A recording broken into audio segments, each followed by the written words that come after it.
Hello, কেমন আছেন? আমাদের গ্রোন চ্যানেলে আপনাকে স্বাগতম। ছাদ বাগান সবসময় পরিষ্কার রাখতে হয়, কিন্তু ব্যস্ততার কারণে সঠিকভাবে যত্ন নিতে না পারায় দেখুন আমাদের ছাদের কি অবস্থা। এজন্য ছাদ বাগান নিয়মিত পরিষ্কার রাখতে হয়, নতুবা এরকম আগাছা জন্মে যাবে।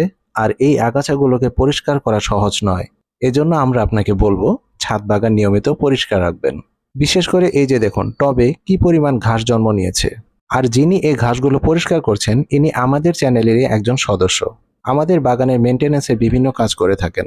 আপনারা চাইলে ইনি যেভাবে আগাছাগুলো পরিষ্কার করছেন সেভাবে আপনাদের ছাদের আগাছাগুলো পরিষ্কার করে নিতে পারেন।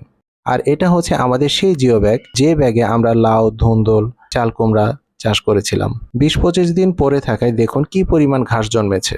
আর এই গাছটি থেকে আর কোনো ফল পাওয়া যাবে না, তাই এই গাছটি ছিঁড়ে ফেলা হচ্ছে। আর এই যে দেখুন আমাদের সবজি গাছের বেডের অবস্থা। বেশ কিছুদিন ইউজ না হয় বেডটির মধ্যে প্রচুর পরিমাণে ঘাস জন্মেছে।